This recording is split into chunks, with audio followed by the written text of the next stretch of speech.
Direk, grabe ka, Direk. Direk! Direk, kaloka ka. Isa pa daw? Isa pa? Gusto niyo isa pa? Well, ano again Huwag niyo po i-live, please. Huwag niyo lang po i-live. Ay, hindi na lang daw. But anyway, Madadep na Rose. Madadep na Rose. Kasi I think maya-maya mapapanood na natin to sa ating social media, sa ating pages, sa ating sentiments. I think sa Viva Films, 6 p.m. po uploaded na po ang trailer ng Martyr for... At sobrang lakas ng dating ng pelikulang ito. Trailer pa lang. Kailangan ko nang umuwi. Talagang kita natin tatak, Directorial yata. Yes, but my job here is done. So, take the floor. Billy Jake, mga kaibigan. Ano, unfair kasi lahat sila nagpa-picture. Dapat po, kasi kasama naman po sa pelikula si Billy Jake. Billy Jake, why don't you take the stage and have yourselves in the picture? Come on. Unfair naman. That's okay. Go Billy Jake. Thank you. Everybody. Sa mga cameraman. Oh, yung mga camera, yan. Ayun ang dami yung ngayon, wala kayo. Diba? Ladies and gentlemen, I leave you with Billy Jake to Thank you so handle much. the Presscon. Ladies and gentlemen, please March 1 po, abangan natin. Martyr or murderer or mom. Thank you. Don't forget your hashtag mom and mom, martyr or murderer. Thank you very much. And I will see you soon, my beloved cast. Thank you. Bye, Direk. Good luck. You don't need the luck. I love you. Bye-bye. Madaya, ilalayasan tayo ni Miss Giselle. But anyway, let's spread the word and don't forget to include us in your posts online using our official hashtags. Tandaan niyo po, hashtag MOM, hashtag MomMediaCon, and hashtag MomOfficialTrailer. I'm sure you already have a lot of questions, but before that, here are a few reminders for our press and bloggers. Number 1, we'll be limiting to 2 questions per press for us to accommodate everyone. And number 2, please refrain from asking insensitive and offensive questions. Tandaan po natin yan, press. So thank you for your cooperation. And now, let's open the floor for our questions. Ngayon po, mauuna po tayo sa ating first batch. Ang magtatanong po mauuna ay si Tessa Mauricio from TV Patrol. Sorry, it's revised. Mario Dumawal from TV Patrol, to be followed by Tessa Mauricio from the Manila Times. And third person to ask is June Lalin from Abante Tonight. Pangapat po si Aster Amoyo from People's Journal. And from People's Journal, PM Inside Showbiz and TikTok. Panglima po si Leia Salterio from ABS-CBN.com, to be followed by Neil Ramos from Tempo, at to be followed by June Nardo from People's Tonight and Marites University. Pangulo po si Sir Leo Bucas from Push. And yun po ang ating first batch. So way to go! Now I'm calling on Mr. Mario Dumawal. Thank you so much. My first question, and I think only question, I would like to address this to Buboy, Rufa, and of course Christine. Ano yung challenge this time around portraying the Marcoses? Buboy, nag-expand yung role mo rito. Yes, well, yung, pareho pa rin, aside from yung preparation, and, itong script kasi ni Directorial, patindi ng patindi. So, nitignan ko lang, binabasa ko lang maigi kung saan ako hindi madadawit at baka makulong ako rito. Nitignan ko lang, kasi dapat ako dadalaw eh. Pero ako I enjoy the script, I enjoy the story kasi ang dami kong natitisod na bagong mga nadidisclose na ito pala nangyari doon. Ito pala, kasi I was there. I was 1986, I was in college. So, hindi ko alam na ganun pala yung mga nangyayari behind it. So, ako, personally, as an actor, nag-enjoy ako. But the challenge sa akin is, sandali. Marcos, isipin mo Marcos, during that time, lahat ng estudyante, halos lahat, ayaw kay Marcos, lahat sumasali ng LFS, League of Filipino Student. Kasama na ako doon. Ngayon, nag-play Marcos. Di ba? Sabi ko, nag-iiba yung, alam mo yung, the world is turning around sa buhay ko, sa aking pag-iisip, sa aking knowledge. So, sa akin, more of sinusulat ulit yung history sa aking buhay, sa aking history. Dahil ako pa si Marcos. Yun ang sa akin challenge. Okay, pati hairstyle. Nakopy mo na. Yeah, oo. Yun, isa sa mga challenges din, dahil maiksi yung buhok ko. Hirap na hirap kami ng makeup artist. Gayahin talaga yung buhok. Buhok ni Marcos, parang mga 10 feet yung lady niya ni former president. Okay, Rufi, I think pinanindigan mo na yung role mo, Imelda Marcos. I think more and more you're becoming like her. You know, because I stole the photo of Madame Imelda and myself sa bahay namin sa White Plains. So kasama ko na yung litratong yun sa pagtulog ko, sa pagkain ko, habang nanonood ako ng TV. Kasi I remember during Made in Malacanang, sabi ni Direk, Rufi, hindi ka beauty queen. Madam Imelda Marcos ka. Hindi pwedeng fierce, kailangan sweet lang lagi. So para sa akin, since mahilig ako rumampa at yun ang nakasanayan ko, yung mga fierce roles, I had to really downplay my expression bilang First Lady Madam Imelda Marcos. And sa tingin ko, ang pinaka-challenging na eksena dito sa pangalawa is yung eksena namin ni Isko. Kasi first time namin magkasama ni Isko. The first time magkasama kami ni Isko sa isang pelikula. Magkasama kami nung araw sa That's Entertainment, ng mga bata pa kami. Yes.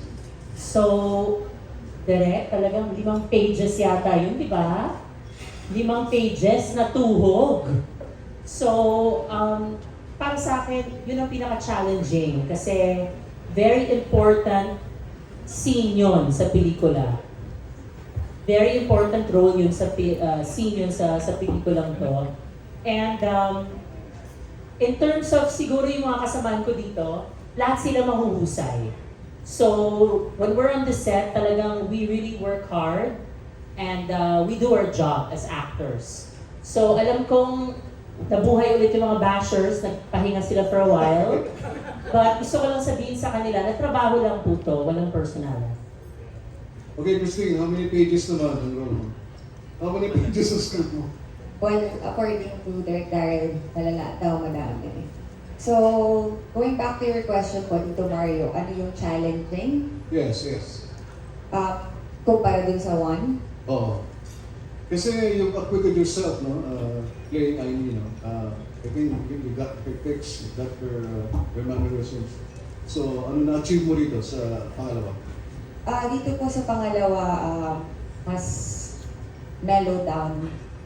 So, going back to your question, challenging siya, which I like. So, the more challenging role, the more I gain. So, this time around, it's a different kind of challenge naman. So, I don't wanna spoil it. I think it's better if you guys watch it. Okay. Ihawi mo yung misteryo sa pelo mo. Ano po? Ihawi mo yung misteryo, yung hiwaga sa Kailangan pelo ko mo. naman ganito eh. Okay, my last question, if I may, no, for Cindy.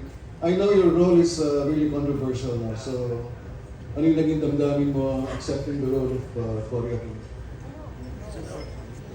Oh, no, I'm playing the young Imelda Marcos. I'm sorry, I'm sorry. Okay, so how do you feel about that? Oh, of course, it's an honor to play Imelda Marcos. Yung sinabi ni Directorial told me, mag-isip pa ba ako? Siyempre, tatanggapin ko yung role. And syempre may cons, di ba? Saka may pros sa lahat. But you know, you're just playing it and you're just, you know, telling a side of the story. So yun yung mga, di ba, yun yung mga worries mo minsan na, babash ka because you're playing Imelda Marcos. But you know, that's Imelda Marcos, whatever happens. You know, I was watching her video sa YouTube, yung, of course, the younger years. Sabi ko, kaya ko ba? But, I don't know, direct kaya ko ba? Honestly, it wasn't really that hard. You just have to, you know, compose yourself kasi ang galing-galing niya magsalita. She's just so inspiring, she's just so strong. You know, yung parang napagod ko sa, gusto ko maging siya. So I was so excited to play the role. And I had fun. I had so much fun. At least for a change. This is a refreshing change from what you've been doing. Yes. Thank you, Billy J. Thank you, Sir Mario. Now we move on to Miss Tessa Mauricio from the Manila Times.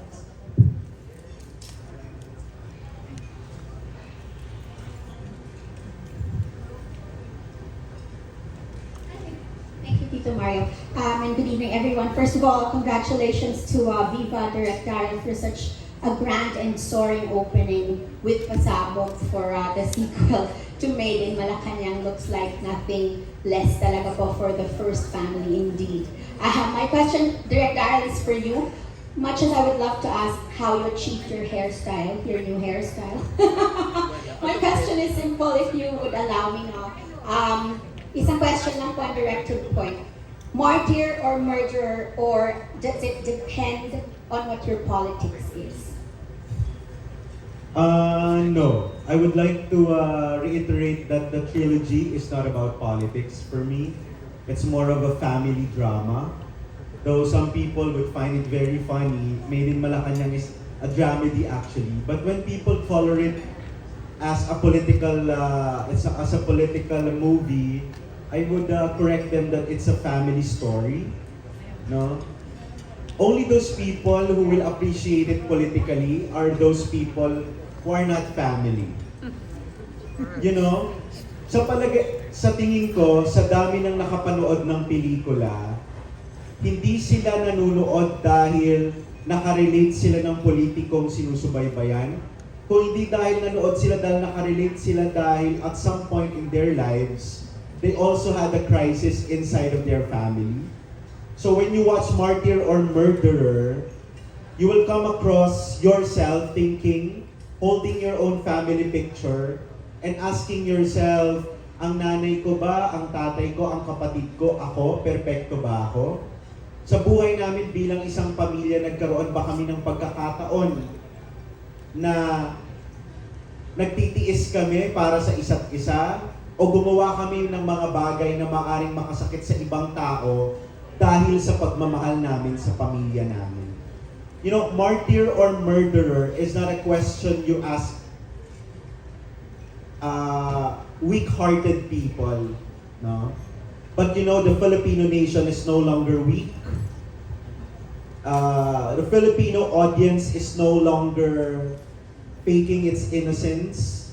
We are in the age of social media where sources and information is rampant and very much accessible. Hindi natin pwedeng itanggi na minsan sa buhay natin, nagpakamartir na tayo, at minsan sa buhay natin, kung hindi lang krimen, baka nakapatay na tayo ng tao. Maraming salamat po. Thank you, Direk. Ang dami pa kong sanang follow, pero dalawa lang. So my next question goes to Christine, Madam Senator. You know, from the posters and all of the promo materials, miski sa stage, you're at the middle and you seem to be a central focus dito sa ating sequel to Made in Malacanang. Tama ba yun? Should we expect that much of this movie is hinged on Amy Marcos? And if that's so, what is the pressure like being the one to deliver that role? Well, pressure talaga, as in like parang pressure cooker. Hindi, totoo naman, kasi napakalaki talaga ng role ni Senator Amy Marcos sa kanyang pamilya. And maski ako, nung binasa ko yung script ng part 1 and part 2, parang I think sa karamihan, hindi natin alam yung ginampanan ni Senator Amy Marcos back in the day. So I think this is a revelation to everyone, even me. So, di ko alam, parang nagkataon din sa nangyari sa personal life ko, yung parang na-connect din kay Senator Amy Marcos. So, I'm not saying yung pinagdaanan niya, ganun din yung pinagdaanan ko, but I felt her pain. I felt her being the daughter of former president, and I felt her humanity. Thank you. Right, thank you so much, Ms. Tessa from the Manila Times. Now we hear from Abante Tonight for June Lai. Hello, yan, Direk, Dario. Friendship, last week magkausap tayo. Kat tayo nila, Don, Ian, and Gordy. Nagkukwentuhan tayo. Kwento mo, kanina kasi ang ganda ng trailer, di ba? Ang bongga-bongga, very controversial. Naikwento mo na 17 times ka na as of last Thursday na nagre-revise ng trailer kasi tatlong nag-a-approve. Si Senator Amy, Irene, and President Bongbong. So, kailan nagkaroon ng final approval ng trailer mo? At yung 17 revisions ba nadagdagan? The difference po kasi with Made in Malacanang, honestly, Viva and Senator Amy didn't expect na kikita. It was just sa katarantaduhan ng kalokohan from my side. Kumuha na lang tayong pelikula, sabi ko. Tapos sabi nila, sige game. Tapos, nung gumagawa kami ng pelikula, hinihingi nila sa akin yung trailer ng Made in Malacanang. Tapos, nung sabi ko, hindi ko pa tapos, pero 6 days ago ko pa natapos. Ayoko lang iba panood kasi papatanggal nila yung scene ni President Bongbong Marcos na sinasabihan siya ng party. Alam ko papatanggal nila yun, kaya hindi ko pinapanood. Ano na sila, traumatized na sila. So, kada lagay ko ng eksena, tinitignan ng Viva kung anong eksena yun. So, I passed a trailer like 4 days ago and revised it 15 times, and then the next day I revised it again. No, it's not that naman na Irene or President Bongbong will really have to approve it. No, it's all because it's the story of their family. The last say would be with Manang Aimee, I guess. Kasi kahit super okay na kay Boss Vincent and Boss Vic, the final say will be with Senator Aimee. And even this trailer na is not full-heartedly approved by the senator. Really? Well, I just pushed for my creative license and because I wrote and directed the movie. So I said this is the trailer that I want. This is the trailer that my followers and the Filipino nation deserves. A trailer that is without pretension. A trailer that is really, really Filipino, straight to the point. So, hindi na nadagdagan yun hanggang 17 revisions lang ako. But, with lots and lots of signatures tungkol sa legality ng content and everything. So, I guess that's ito na yung pinakamabait na cut nung trailer. So, yung una kong pinasa, sabi nila hindi daw okay. So, eto na yung kindest. Yeah. So, kaya pala, kamiting mo rin yung anim na lawyers. Yeah, ng Viva. Ayun. Yeah. Pero, congratulations, Derek, kasi it's so maganda. It's really so pasabog, di ba? Lalo na the last part, sigurado mamaya, sasabog na naman yung social media. Yes! At dadami na naman ng bashers mo. Oh, that means more money to us. Yeah, thank you. Pero yan, okay, next question ko, siyempre, no? Kailangan rupa. Huwag na kayo magtaka, okay? Pero, kasi next week ko kanina si Tessa, kasi si Tessa kanina, second question, lapit sa akin after maglakad si Rupa. My gosh, kinunan na ng kinunan, alam mo, hindi mo ka marupa eh. Yung ikaw mo. Ako ang tinatanong niya, ilang carats daw, grabe. Parang talagang Madam Imelda Romualdez Marcos. So I was talking to your mom. I'm asking her, Sabi ko, ilang carats ba talagang suot ni Rupa? Kasi nandun ako sa mesa, talagang kumikinang ang brilyo, ang bongga-bongga. Sabi niya, hindi yata akin yan. Kanya yayate yan lista. Kaya pala hindi ka nakabantay dito. Hindi, papunta pa lang ako, nagbibihis ako. Pupunta ako dyan, titignan ko. So, Rupa, ilang carats para kay Tessa. Hindi niya matanong, nahihiya siya. Pero kasi balak niyang bumili rin ng ganyan. Hindi ko alam kung ilan carats to, pero of course I'm playing the role of Madame Imelda, so I have to wear the best. Oo. Yeah, feeling ko nga diyan ka hindi nahirapan sa mga alas na mala Imelda because of your mom also. Pero congratulations, si Buboy ang galing-galing ng sa trailer. Pero Buboy, gusto yung magtatanong pati si Beverly, ang ganda lang ang question lang. So, and thank you. Thank you, June. Thank you. Thank you so much, June, once again from Abante. Now we hear from Aster Amoyo from People's Journal, PM, Inside Showbiz, and TikTok. Good afternoon, everyone. Ngayon pala, congratulations to Viva and of course the entire cast at saka si Direk. Kasi sequel na ito sa una niyong pelikula, Made in Malacanang. Anong expectation niyo?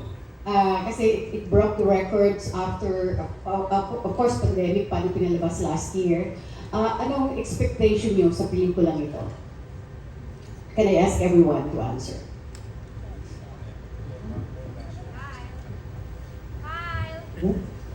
What do we expect?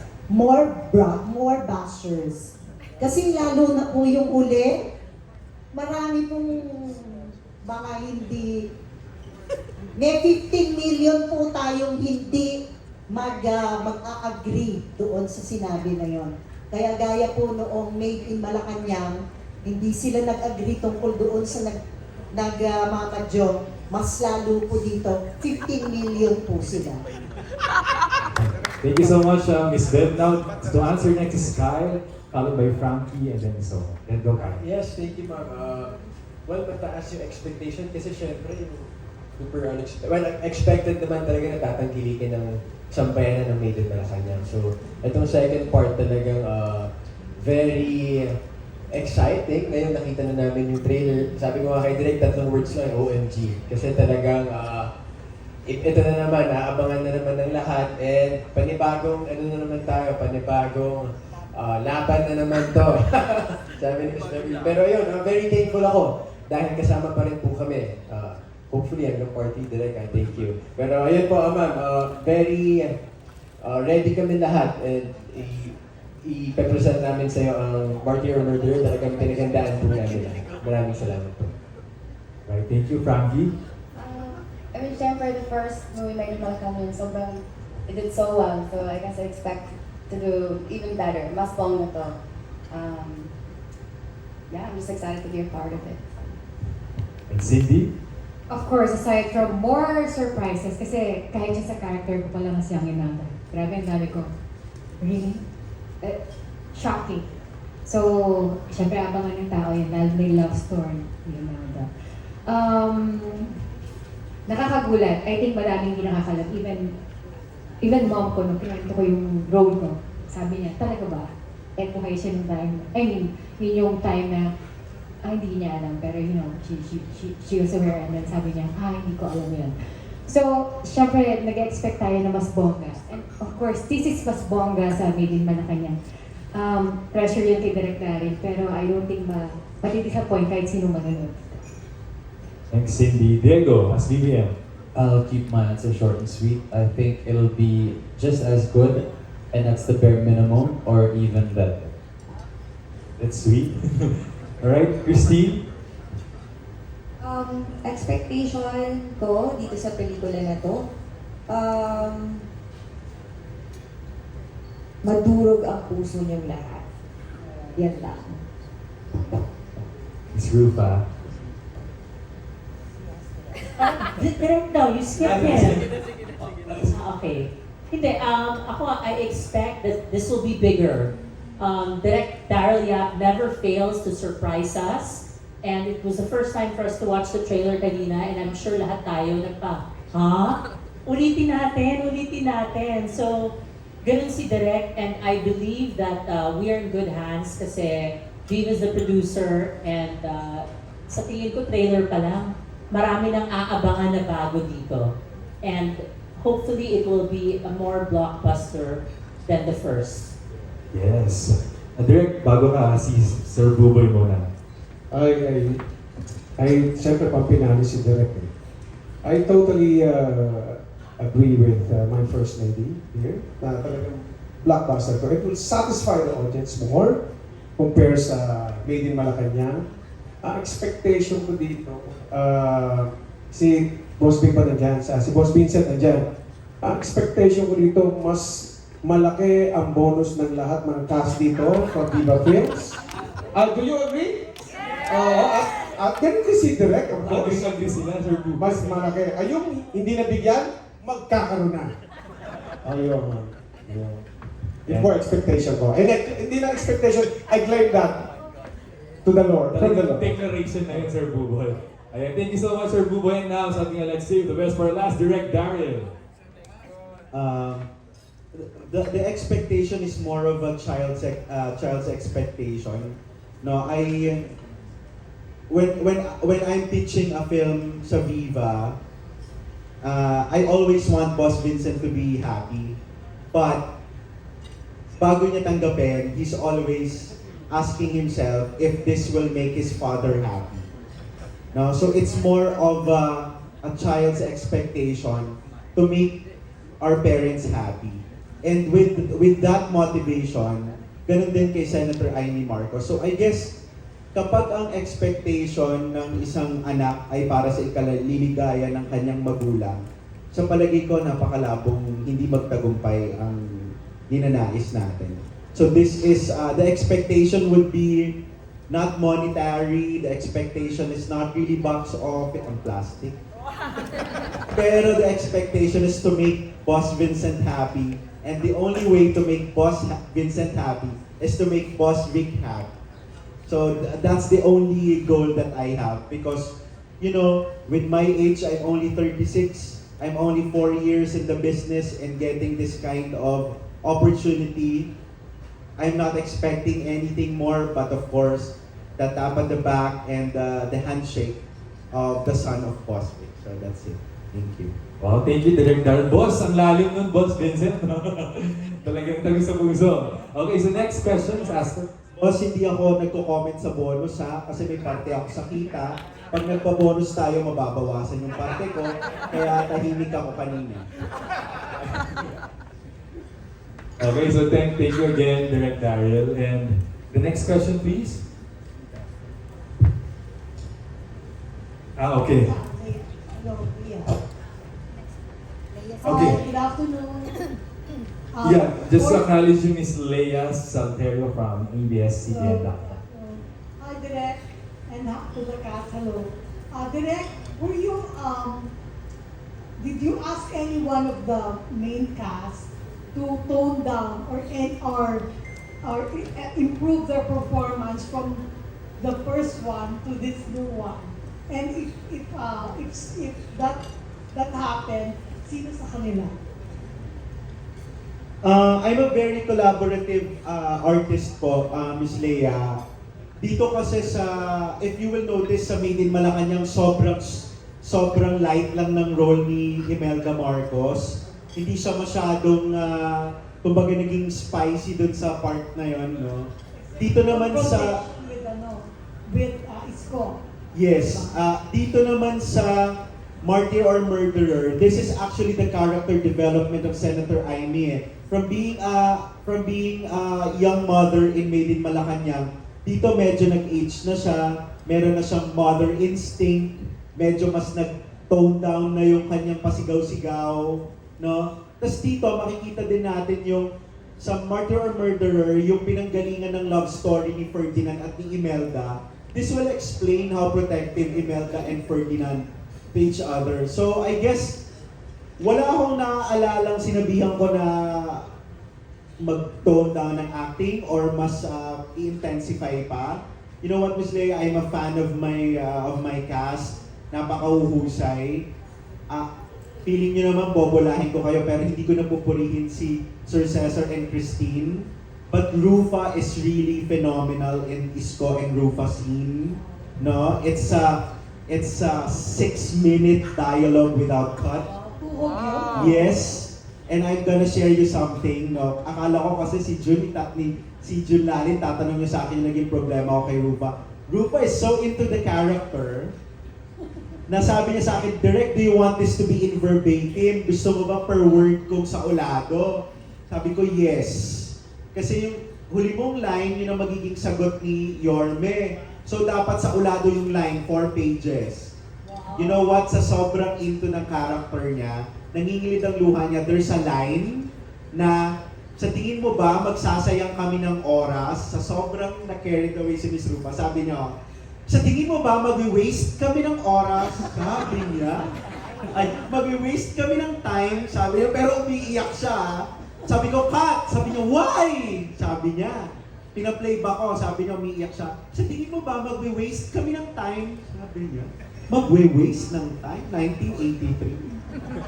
So, ayun, she's just into that character. She's very hardworking. I know she enrolled workshop with Tita Ruby Ruiz. So, it's really the preparation that made her really brilliant. Not just the earrings, Miss Leia, but the performance of Rufa is really brilliant in this.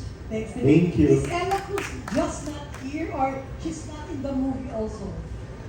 She's just not here. She's in the movie. Alright. Can I ask of the main cast, the first family, personally kayo, meron ba kayong scenes na you think you should have improved on it or meron kayong performance na you think sana nagtongga na kayo? Although si Kuboy kanina sinabi niya na he thinks na nag-improve pa siya as Ferdinand Marcos. Yes. And so we'll ask first Diego as a part of the first family. Hi, Miss Leia. I just followed everything Direk said. Whether to be higher or lower, basta lahat ng sasabihin ni Direk gagawin. Yun lang po. Ikaw naman, Christine. Second motion. Ganun din. Siyempre leader namin si Daryl Yap, diba? So, we'll follow him. Ako naman, I think there's always room for improvement for each character, diba? And for each project. So, I just delivered the best that I could in this film. And si Direk nang bahala sa lahat kasi he is the captain of the ship. So kung approve sa kanya, approve na rin para sa akin. Hindi ako nag-waste ng time. I think Rupa in the confrontation niya is one of the highlights of this film. Yes, it is. Yes, it is. It took us, how many hours, Direk? That's roughly 3 hours of shoot. Kasi Yorme's not here, pero I'll make... Or a 6-minute scene? Yes, because Wow. sabi nga ni Yorme, kinalawang na daw siya. It's his first movie after like a decade yata. So, Pero mahusay si Yorme. yeah, very. So, ang tagal kong naghintay because they don't wanna take it not unless they're super prepared. So, they talk muna silang dalawa, should be very prepared. Then after that, minimal lang kami ng bago kasi yun nga, yung napapag-taglish minsan si Rufy, tapos minsan si Yorme napapatingin sa camera. Medyo hindi na sanay, no? Medyo politiko si Yorme sa type na parang kinakausap niya yung camera and all. So minimal lang. But you know, it's really one of the highlights. No, yung pag-uusap ni Ninoy and Imelda in New York, 1983, before the assassination. Alright, guys, can we hear from Buboy? Yeah, totoo yung sinabi ko na medyo nakakamada ko na yung character ni FN. But I have a lot of growing up to do. And ako hindi ko mapapagod na aralin ng character niya if given a chance. Kung mas mahaba nga yung pag-aaral o mas mahaba yung preparasyon, siyempre, mas pabor yun sa isang artist. Mahirap kasi yung talagang kukunti lang yung preparasyon mo. Parang Jose Rizal. Oo, yun. At least yun, bigyan naman. Dito talagang medyo may pagka ibang klase ang director ko rito eh. ang ganda lang ng script direct eh. Hindi mo at napakagaling ng director namin talaga. Ako, I'm a film director also. Pero, I cannot stop myself from commending kung gaano kagaling yung director ko na. Considering na napakabata pa. Diba? So, talagang nung nagbuhos ang Diyos ng kagalingan bilang director, parang dalawang na makuha ito ng director. Kaya totoo talaga. At nakita niyo naman yung trailer. Ako first time namin nakita yung trailer din. Talagang goosebumps. And I'm happy and satisfied sa trailer. Yun po. Maraming salamat. Thanks, Direk. Thank you so much, Miss Leia. And now, we move on to the next press from Tempo, Sir Neil Ramos.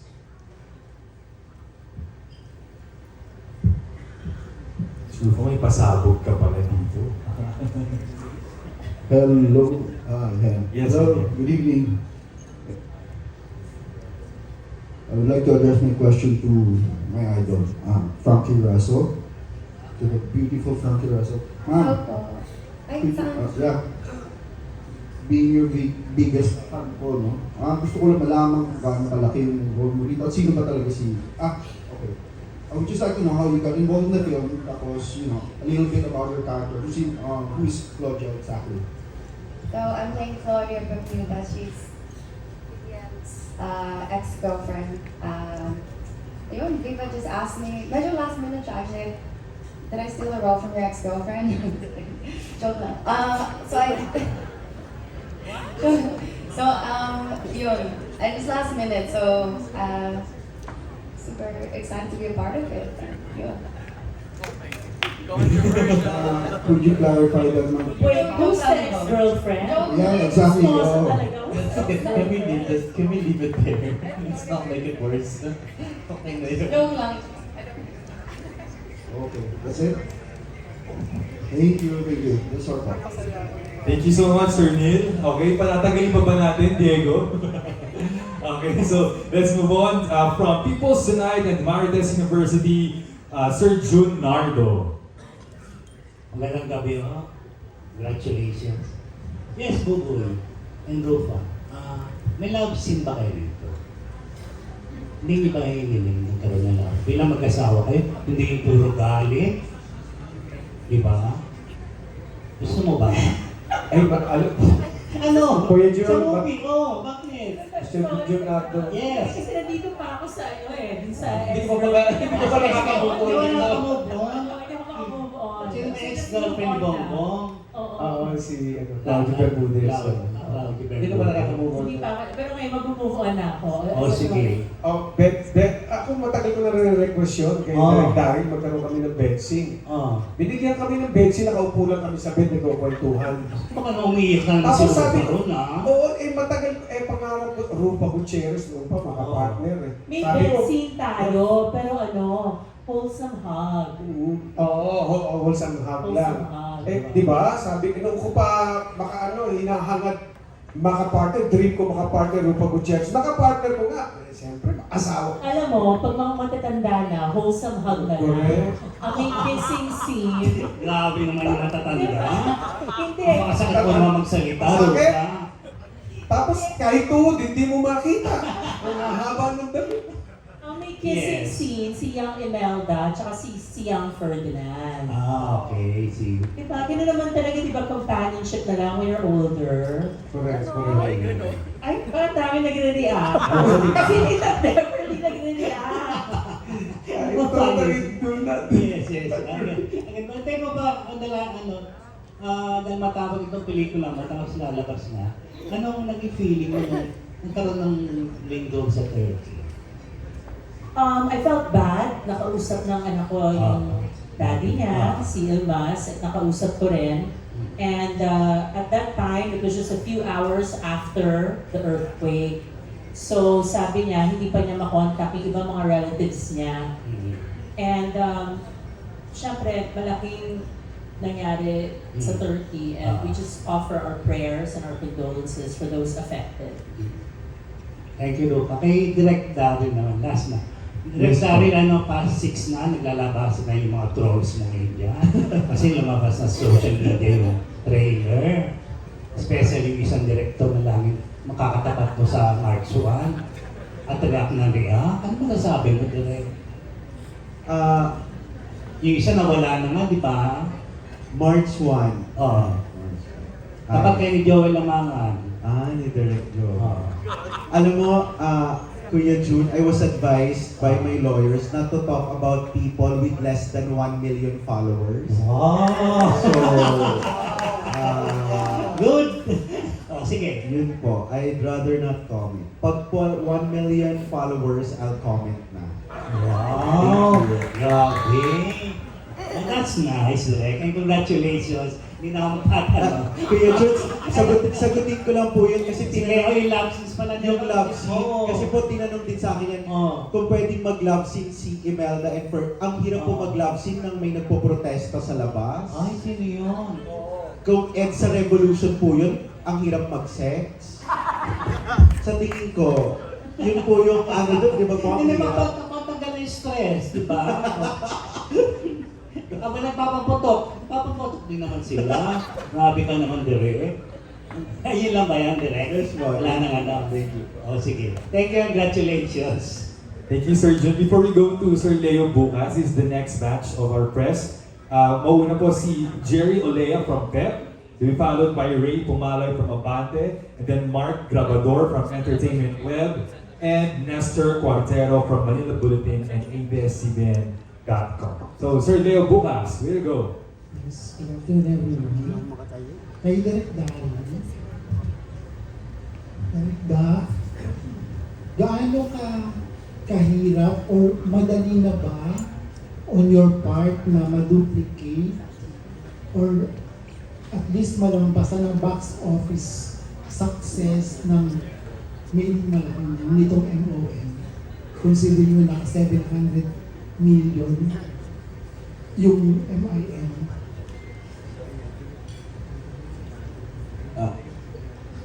Paano ko ba na? When I was doing the movie po of Martyr or Murderer, I was not thinking of duplicating any success or besting another record. I was just thinking of, offering to the public the continuation of the story. Because Martyr or Murderer is not necessarily what happened after Made in Malacanang. It is literally what happened before and after. So po ako kung tatanungin ako, the formula is not yet discovered. Sa tingin ko po, box office successes naman depends on the quality of the content. Content is always king. Movie man, television man, or libro man, or social media post. Content is always king. Promotion is always a support. But of course, the relatability and the support of the people will come if the movie or the content is really of quality. So I was focusing much more on the quality, at tapatan yung dating nagawa. Tapos I guess destiny and the support of the people will make it box office if it is destined to hit. Now I'm just praying, we are praying hard na magustuhan ulit ng mga kababayan po natin. Last question, Direk. After MOM ba, meron pang isa, di ba? At mas magugulat ba kami sa pangatlong installment ng iyong pelikula? Well, that's my art. I always want to shock people, provoke people. Basically, that's my tactic. No, I don't deny it. I don't. It's not something to be ashamed of. That's a marketing move. I find it a very legitimate aspect of marketing. Well, to shock people and to entice them to watch and to support the movie industry is something that I think is a noble job, and giving other artists jobs as well. So, the third installment entitled Mabuhay, Aloha, Mabuhay, or MAM, is the discussion of how the Marcoses returned from their exile in Hawaii and how they returned in the seat of Malacanang. And as you can see sa trailer, Senator Amy Marcos will be played by Yula Valdez. So the rest of the cast, of the new cast, will be revealed on the third installment pa po. So as of now, Yula will only be revealed. The rest po sa third pa. So I guess the cast will come as a shock then, no? So especially our industry is very pink. It's very hard to find actors and actresses who will find the courage to play the Marcoses. Even though may actors here, lagi sabi ng sabi, trabaho lang, walang personalan. It's hard to accept job in this industry if it is really politicized, no? But I don't think it's a bad thing. It's democracy, and only open-minded people can accept and perform such job. Congratulations. Thank you, Leo. Thank you so much, Sir Leo. Now for our next batch, once again, Sir Jerry Olea from PEP. Dahil nga naka 750 million, Leo, hindi 700. Pinakamalakas na pelikula ng 2022 last year. For sure, dahil nga nabigyan ng mas malaki siguro ang budget itong pangalawa, kaya nakapag-shoot kayo sa Morocco, hindi niyo dinaya. Direct, Christine, pwede konting kwento tungkol sa shoot niyo sa Morocco. Ako, hindi ko rin expect na magiging fun yung shoot namin po sa Morocco. Kasi mabigat yung mga eksena na ginawa namin doon. But at the same time, we get to bond there. So, yun. Maraming distractions. Siyempre, ang ganda sa Morocco. First time ko doon. But, yeah, when it comes to work, yun, mabigat talaga. And there was one scene, yung pinaka-last na eksena ko talagang I needed Directorial to be there and guide me. Yeah, abangan niyo yun.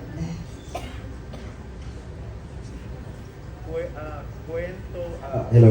Kwento sa Morocco, aside from nung naglalakad ako sa Morocco, may nakasalubong akong Pilipino, tapos sabi niya, a month ago lang nag-check-in dito si Rufa Gutierrez sa Morocco.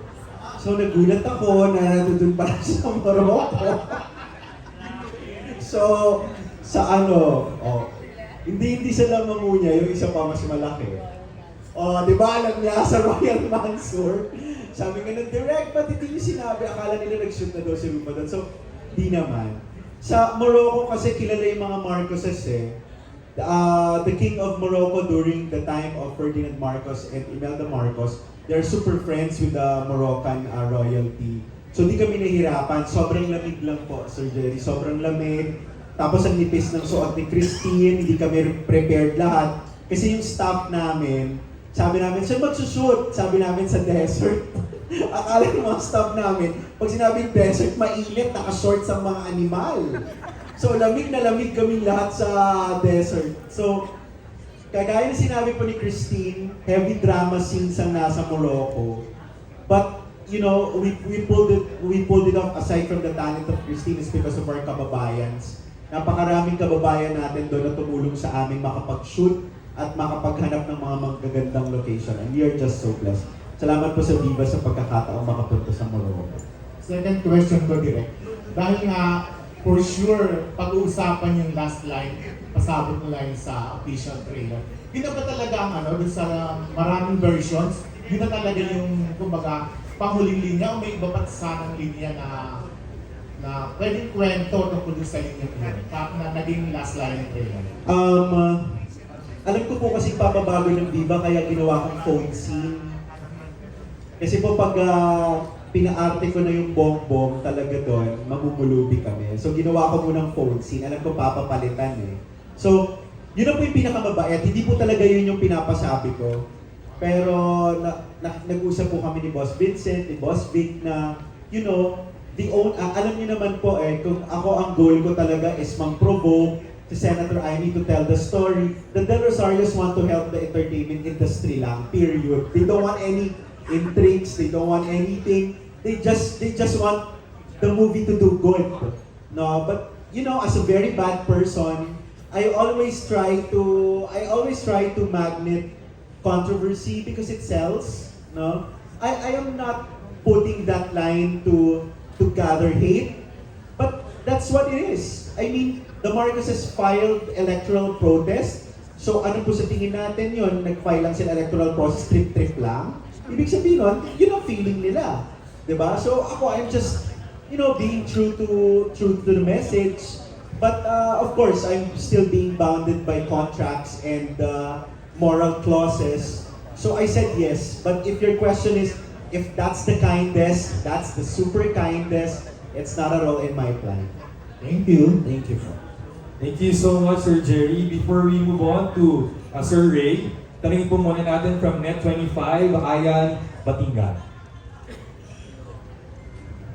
My question goes to Directorial. Directorial, based naman sa trailer na napanood po namin, it consists of pangyayari prior to the Made in Malacanang, then meron din pong after.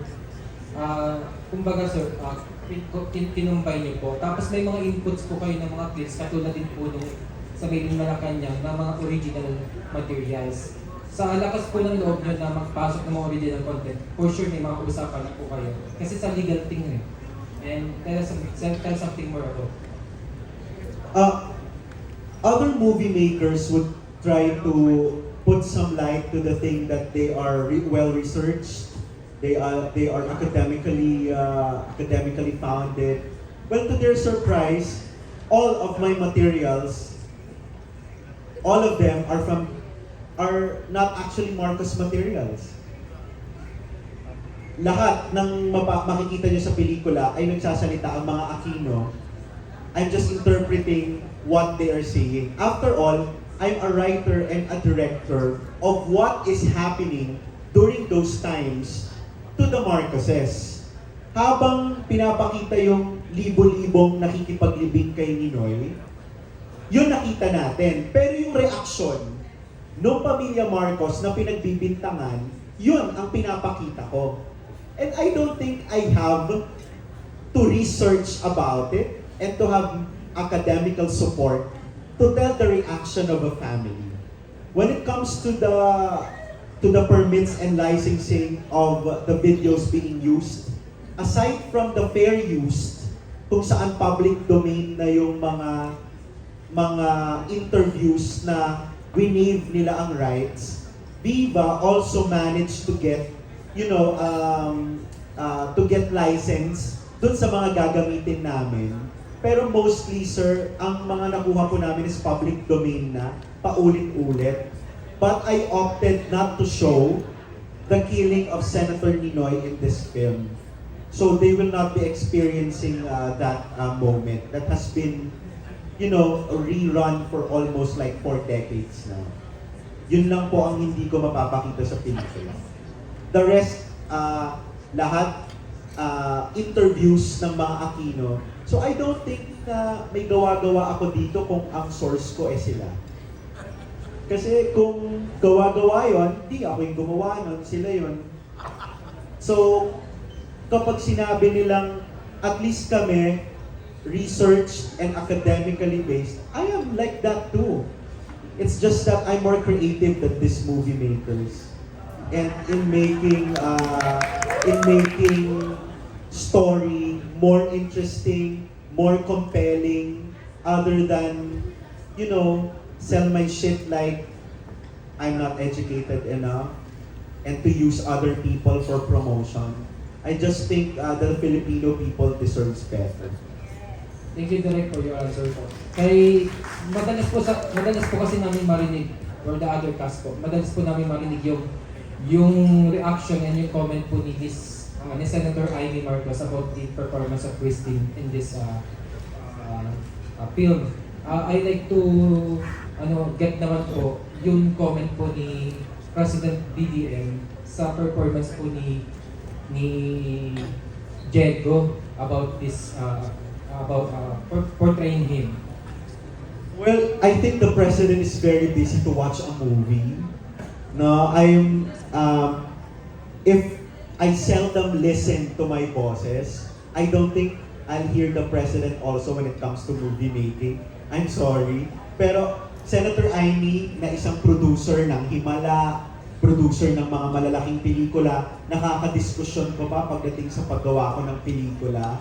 idol na yun. I don't think the president has any interest, or will, spend time critiquing Diego on how he'll portray. No, but the Marcoses are very appreciative. Imagine, for almost 4 decades, someone is telling their story and millions of people is watching it. I mean, that's really something. But from my point of view, it's Diego's interpretation as a son and as a person, and sooner or later, Diego's interpretation as a governor, as a congressman, and as a president. Thank you so much po and congratulations. Thank you, sir. Thank you so much, Net25. Are you guys still enjoying the night? Yes, mukhang enjoy yung kumakain dyan, ha? Anyway, may nag-chat sa akin, acknowledge ko daw yung production staff ng Martyr or Murderer. Taas ang mga kamay, Directorial, Directorial, ayun po sila, yung nasa gitna. Ayan sila G, ayan sila. Ayan ba si Juliano? Si Juliano ba yun? Ayan. Anyway, so next we go to Sir Ray Pumaloy from Abante. Thank you, and congratulations sa napakabongga ng trailer, nakakawin ng last trailer. Ang tanong ko para dun kina Kyle, Frankie, Cindy, and Bev, my friend. Pakikwento naman yung struggle niyo, yung hirap nyo while doing this scene in your character. Kung nahirapan ba kayo, ilang takes ba ang ginawa nyo? Kasi yung pag-portray ng isang true-to-life character, talagang mahirap yun. Ewan mo kay Beb kung nahihirapan pa siya o may challenge pa sa kanya. Nahirapan ka daw ba? Si Kyle muna. Well, unang-una, medyo mahirap kasi ikakasal ako dito. So, never ko na-imagine na ikakasal ako ng ganito kaaga, pero thank you, Direk Daryl. Wala nang yung partner ko ngayon. LQ ata, wala si Ella. Pero nag-research ka sa character? Yes, well, medyo mahirap kasi si Sir Greg Yarneta hindi naman siya visible talaga katulad ng First Family. So, medyo naghanap ako ng mga short clips nila ni Miss Irene. So, meron naman ako nakita and nakatulong naman siya sa akin, sir. So, ayun, natulungan din ako ng direct kaya hindi rin po ako ganun nahirapan. Thank you. Frankie? In the scenes that I was a part of, the sobrang bongga, as in there's so many people, the wedding was, I've never seen a production like it. I'm really blown away talaga. And yeah, it was a lot of fun just to be a beautiful girlfriend. Hindi ka nahirapan nung nag-shoot ka, na dapat in character ka din sa role? I'm surrounded by such a talented cast, so I just felt like it was part of the family and I just enjoy it. So yeah. Cindy? Kasi yung me as an actress, kapag dating ko sa set, I'm reading, like, read the lines and everything. So, I'm not really sure, but hindi naman ako nag-take. I was just ready and I was just enjoying. I danced, nag-rehearse ako ng dance. And also I had mga deep conversations, pero I think when you're ready sa set, hindi ka dapat mahirapan, di ba? When you're in character on the set. So nakatulong yun sa akin to help also the production na hindi mapatagal. Because yun naman palagi, di ba? You don't want them to, mag-take ka na mag-take and maging pabigat ka sa set. So I see to it na I'm ready. But wala, nag-enjoy lang ako. Ganun ako palagi. When I accept a character, dapat ready ako para ma-enjoy lang naman. Yeah. Grabe, ang gagaling na pala ninyo, no? Hindi kayo nahirapan. Kasi sinasabi nila ang pag-portray daw ng mga life character, mahirap, hindi ba? Ben? Siyempre, ito ay katuloy na lang nung Made in Malacanang. So medyo kamado ko na ng konti yung role, no? But of course, with the guidance of the director, nung una kasi yung isang eksena ko, I had my own interpretation. And he corrected me. Sabi niya, Bebs, we do not want yung ganyan. So, etong ganito ang gawin mo. Ganun lang. Pero yung kung nahirapan ako, I don't think it's more fun kesa sa nahirapan. Congratulations. Yung question ka naman kay Direk. Direk, sabi mo kaninang ganun, 4 years ka lang sa industry and you're 36 years old. parang ang bilis-bilis ng pagsikat mo, ang bilis-bilis na napakaraming attention. Actually, parang na-outshine mo yung mga stars dito eh. Sa sobrang controversial mo. Wala ka bang apprehensions or worry na baka, saan ba dadalhin itong kasikatan ko? Ito ba ay magiging short-lived lang ba? Or baka pagsawahan ako, hanapan pa ako ng masigit pa sa ginagawa kong controversial films? Well, that's the blessing of coming from social media before showbiz. A lot of filmmakers today, they are trying their very best to penetrate social media. Kaya maraming mga nasa telebisyon, artista man, director o manunulat na nagpapaka-trying hard para maging relevant sa social media. And I'm just so happy and lucky na hindi ko na kailangan pang pagmukhaing tanga yung sarili ko, magkaroon ng scandal, magpababain yung sarili ko, na, mag-masturbate sa videos and everything, Ray. Kaya naisip ko, napakabait talaga sa akin ng Diyos na hindi ko kinakailangan pababain yung sarili ko para pag-usapan ako. At sa tingin ko, kapag ang isang tao, totoo lang siya, magmukha man siyang masama o mayabang sa tingin ng iba, hindi siya matatakot o mangangamba na baka hindi na siya sikat. Kasi hindi naman nalalaos ang totoo, hindi nalalaos ang katotohanan. Ang katotohanan, laging pinag-uusapan, kahit gaano ito kasakit o kasaya, hindi nalalaos ang totoo. Ang peke ang nawawalan ng panahon, ang peke ang nawawalan ng pagkakataon. Kaya habang nagiging totoo ako sa sarili ko at nakikihingi lang ako ng kasikatan sa aking mga katabi dahil hindi ako magkakaroon ng pelikula, Ray, kung hindi ako inoohan ng napakagagaling ng mga artistang ito. Sabi ko nga, majority sa mga artista natin sa Philippine showbiz ayaw sa mga Marcos. Or gusto nila isipin ng mga kasamahan namin sa showbiz na ayaw nila sa mga Marcos kahit gusto nila. So mataas ang respeto ko sa mga artistang ang tingin nila sa paggawa ng pelikula ay kabuhayan, hindi lamang nila kung hindi ng mga maliliit na taong nagtatrabaho sa likod ng camera. So hindi totoong masikat ako sa mga ito. Wala ako kung hindi sila umoo na gawin ang Made in Malacanang. Yan po. Thank you, Direk, and good luck to your film. At sa lahat ng mga cast. Thank you, Ray. Of course, I'd like to acknowledge dito po ang proud mom ni Miss Rufy, ta Annabel Rama. Hello po. Ayan po siya. There she is. Beautiful. Tayo po kayo dito. Hinaharap po kayo ni Direk. Ayun, no? Alright. So, but anyway, 30 minutes ago, na-release na po ang ating, or uploaded na, ang ating Martyr or Murderer trailer. And, can you watch again? Sabi ni Direk. Ayan. Okay, later panoorin natin. Pero just to give an appreciation sa mga captions ni Directorial, sabi ng Vincentements, 5 tagpo sa kasaysayan, 4 na dekadang katahimikan, 3 bansang pinangyarihan, 2 bersyon ng katotohanan, nag-iisang inang bayan. So, the trailer is out now, nasa Vincentements po yan, and papanoorin po rin natin ang trailer ng MOM maya-maya.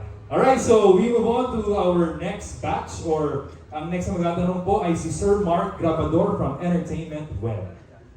Hello, good evening po. Question nila for Direct Daniel.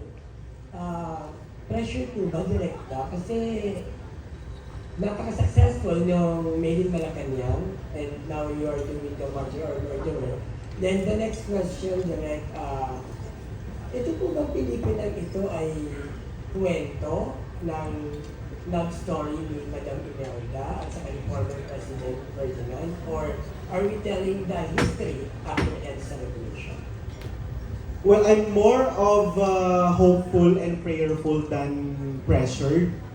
I would like to believe na gaya ko, ang mga artista din, ang mga producer, ay nagdadasal na sana kung hindi higitan, kahit man lang maging kagaya ng tagumpay. Kung ito ay love story, alam mo, I always believe that every story is a love story. mapa-drama, action, horror, I think there's always love in it. So if this is something with history, I still think it's a love story. Whether Imelda and Ferdinand is in love with each other, there's also love for the country. Even with the Aquinos, their love for their family and their love for the country as well.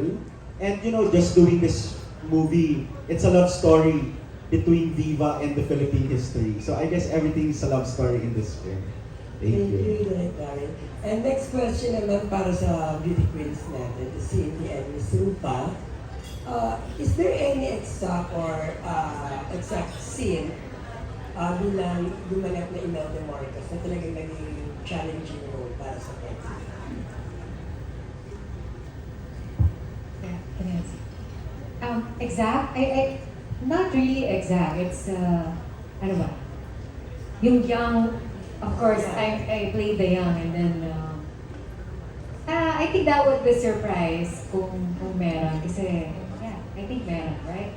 So, yun yung isa sa mabigat na scene. So, kailangan abangan. Yun, maraming surprises, of course, yung kwento ng life ni Imelda Marcos, even the love story itself, kukwento ko, diba, as young Imelda. Definitely maraming revelations dito sa pelikulang to. But like what Cindy said, you'll have to watch it. We don't want to spoil it, spoil the essence for moviegoers. Thank you. Thank you and congrats. Thank you, Mark. And now, calling on Nestor Cuartero from Manila Bulletin. Hello, hi, good afternoon. May I ask Director Daryl, as a storyteller, you must have a set of consultants in tackling such a delicate material. Who are they? The reaction of the Marcos family, I don't find it very delicate, sir. The source of their reaction and their experiences will always be their experience, and I think having them as the source is the ultimate gesture a storyteller must undertake.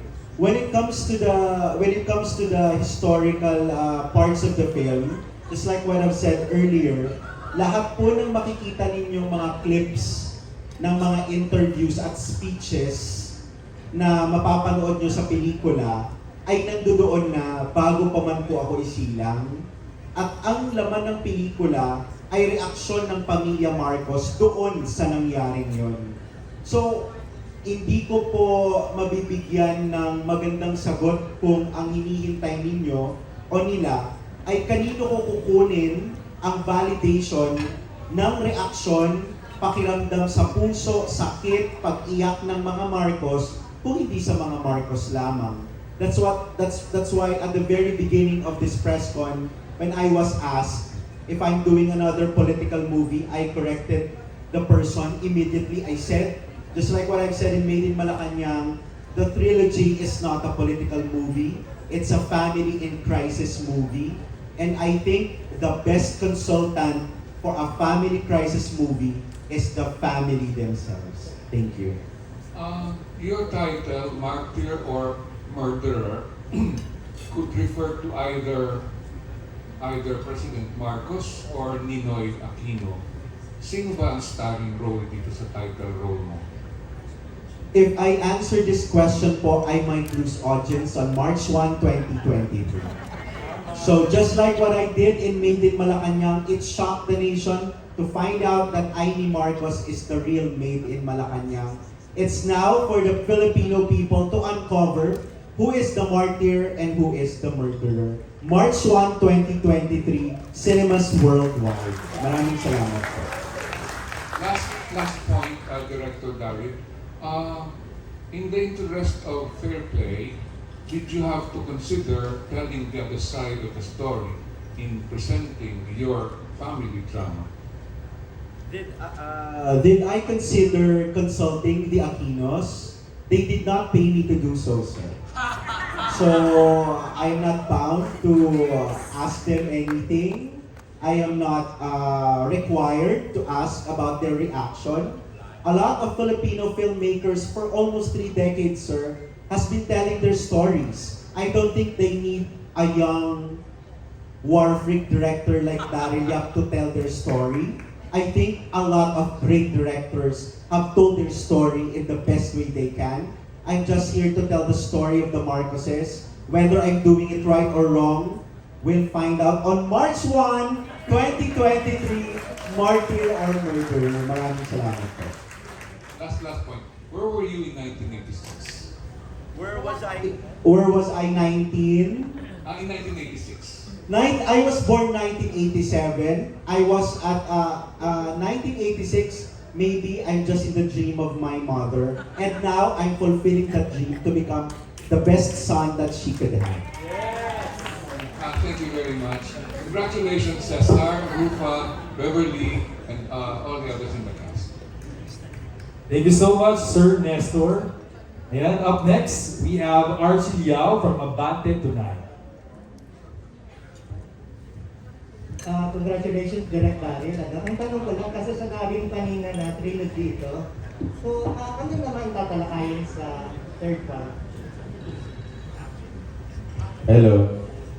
Nasa second part pa lang tayo, Sir Archie. Di pa ako nakaka-recover eh.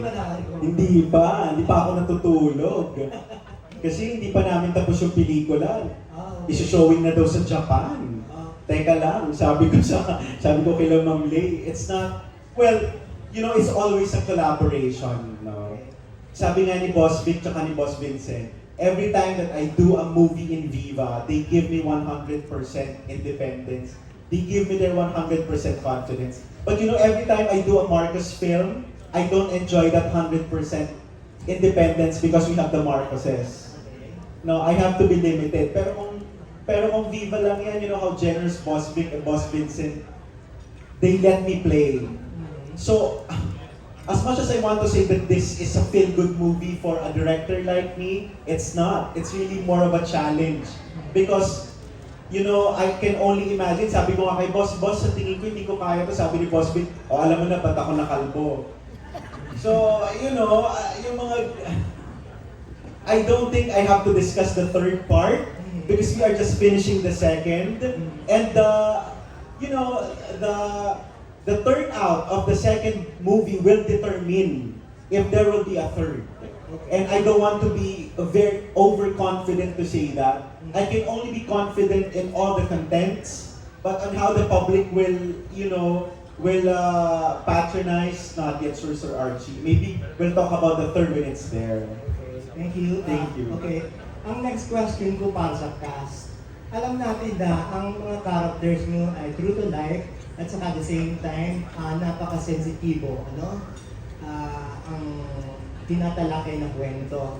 Kayo ba bilang artista, nagkukonta kayo ng sariling pagsasaliksik sa mga karakter na ginakampanya nyo? Unahin mo natin si Cesar.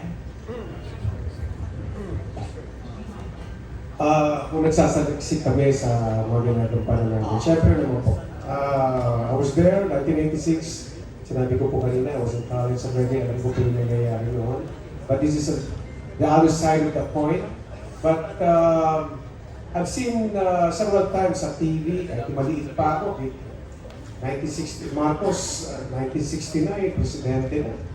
So, lumalaki ako, Marcos, presidente si Marcos, so nakikita ko na po palagi sa TV yan. So, nakita ko lahat ang mga pangyayari po. Kung paano minahal siya ng tao, paano rin nabaliktad ang kwento against the Marcoses, nakita ko rin po. And nireview ko lang po ngayon. And I'm so thankful, I'm so grateful dahil available sa social media lahat ko ng content about the role I played our former President Marcos. And I'm honored, kaulitin ko po, I am humbled to play this role. As an actor, isang malaking oportunidad po sa akin na gampanan ang role, ang character po ng ating former President Ferdinand Marcos Sr.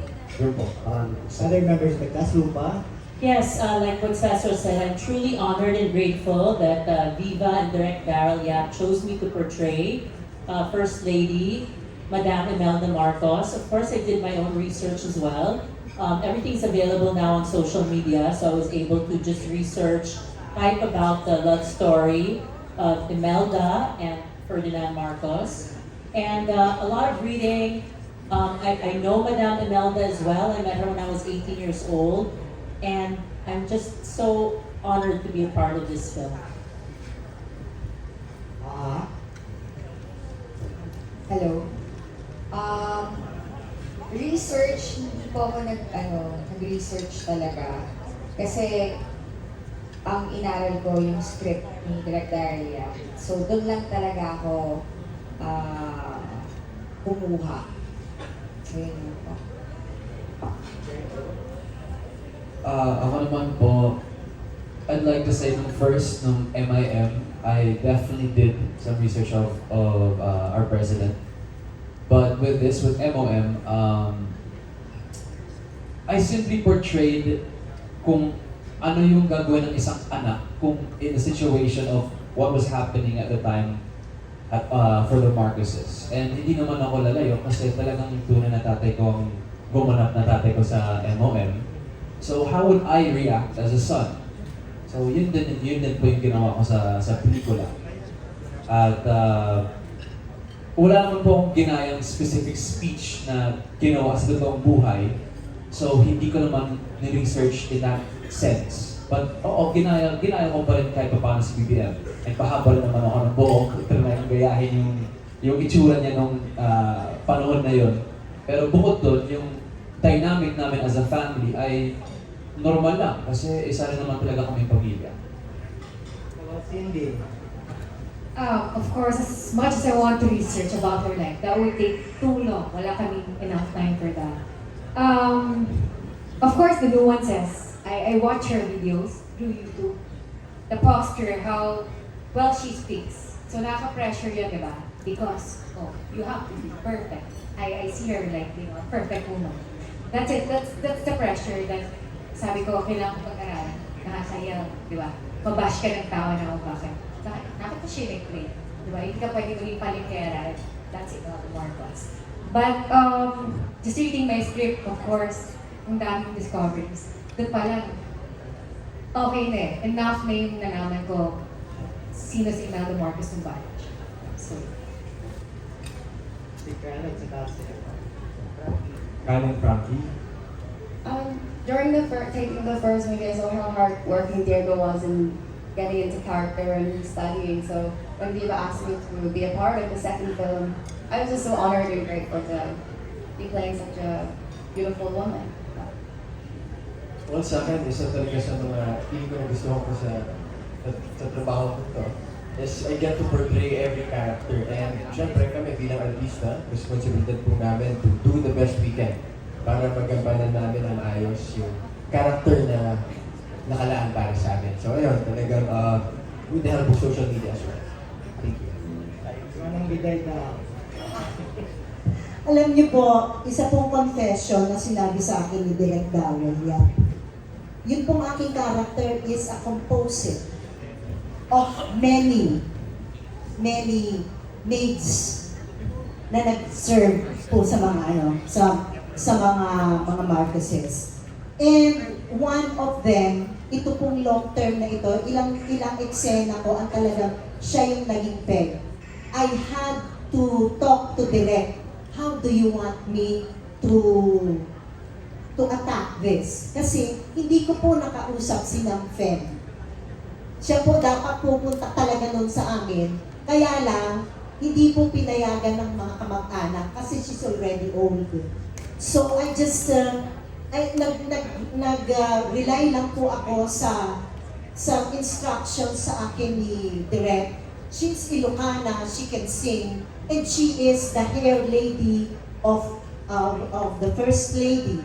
So I just have to create somebody who is very near, probably Miss Fem, and that is my mother. Siya po yung aking pong naging peg.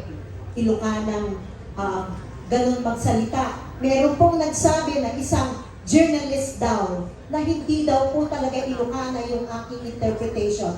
I beg to disagree. Ang interpretation ko po ay yung aking nanay.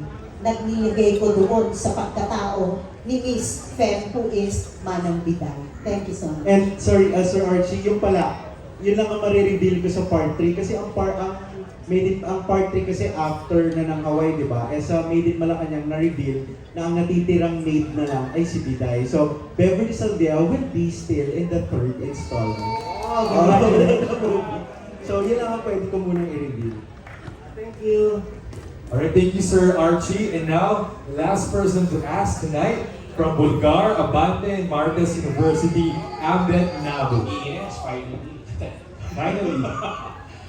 Congratulations. Isa na namang matapang at mapangahas na obra ito, direct question sa'yo.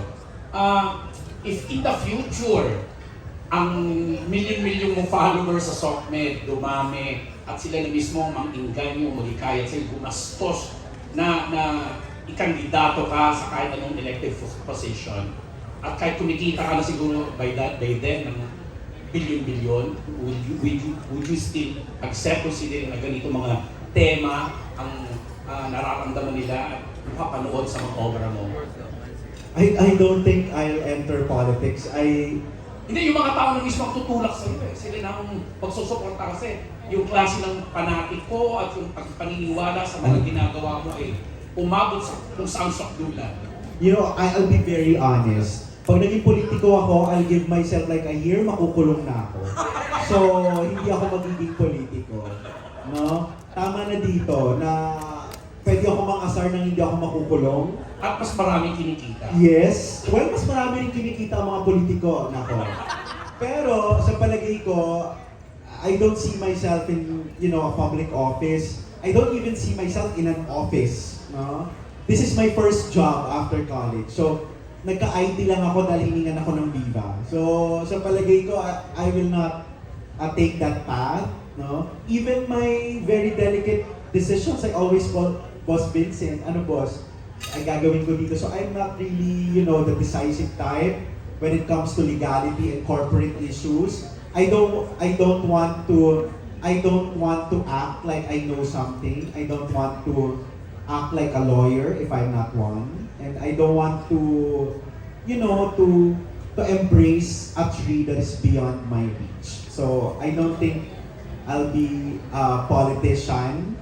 But, I can help politicians. So, yun lang. Yun lang. Taas ng ganun yun. So, yun lang po. Last questions na lang po. Martyr or Murderer yung title ng movie na to, no? So, malaking, sa tingin ko, kasi cast member na gumaganap na special role si Isko Yorme, parang feeling ko, makita ko yung artwork or what, parang feeling ko lang as Isko Moreno, hindi yata nabigyan ng tamang billing considering na nandun ka sa title tapos with walang offense niya sa mga ibang cast members. But may explanation ba na yung billing niya ay medyo nasa baba considering na dapat nasa title din na dinadala rin, ginagamit or sinadya ba ito para inisin yung kabilang kampo or what? Just like what I've said po, I don't have any knowledge when it comes to corporate or the technicality of the posters. Nagulat nga po ako na may ganyan nung una kong pasok sa showbiz na may mauuna palang ganito, may mauuna ng ganyan. No, I was talking to Nanay Oro during that time, during Made in Malacanang. Nagulat ako na ang chat niya sa akin, Daryl, may mga urian ako, dito lang pangalan ko. Sabi ko, ha? Ano connect ng urian sa poster? So doon ko nalaman, I was talking to Viva and they said, there's a billing and something like that. I'm not very particular when it comes to billing. You know what? If I'm particular in billing, edi pinakamalaking pangalan ko dyan. Ang ano ko lang po, maybe it's a business decision. Maybe Viva already talked to Yorme. Because when we are casting Ninoy, just like when we are casting the young Imelda, we were given, a very short period of time. I was thinking casting Bistek or Herbert, to make Rufa happy.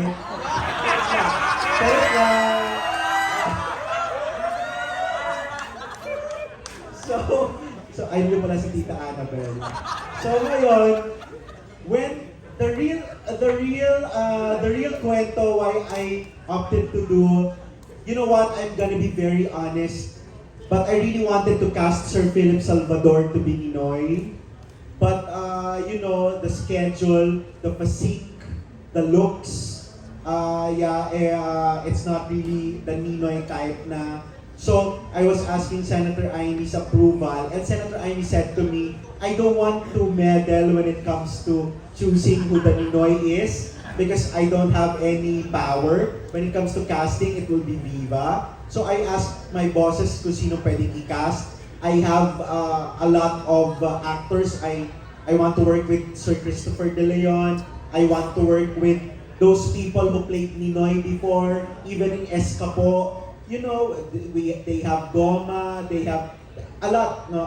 But when I'm hearing the interviews and the videos of former Senator Ninoy, the eloquence, the fluency in both Filipino and English, the kind of appeal that only Ninoy and Ferdinand na sila lang ang meron, I think the only actor politician that can, you know, be a good match to Cesar Montano is Isko Moreno. And I don't think even putting Isko's name at the bottom of the poster, it will not do justice because Isko is shining in this movie. So I guess that's an answer. Thank you, and good luck. Thank you. Alright, thank you so much. So palakpakan naman po natin once again Directorial and the cast of Martyr or Murderer. And that ends our Q&A segment. We ask everyone to invite everyone to support the movie Martyr or Murderer na ipapalabas sa cinemas worldwide this March 1st. So ngayon, may I ask first, Kyle, then Frankie, Tita Beth. Tapos we'll watch it again. Yeah, and then after inviting the people, let's watch again the trailer. Okay, Tita Annabelle will just invite the people and then we're gonna watch the trailer again. Okay, so Kyle, please.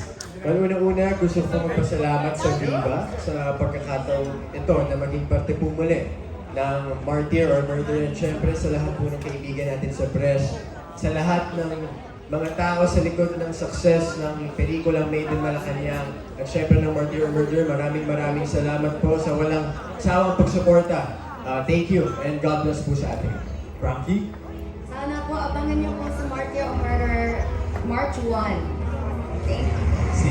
Ayun, sana excited na po kayo. Kung gaano ako excited na mapanood tong movie na to, March 1 na po, ng Cinemas Nationwide. Tita Beth? Martyr or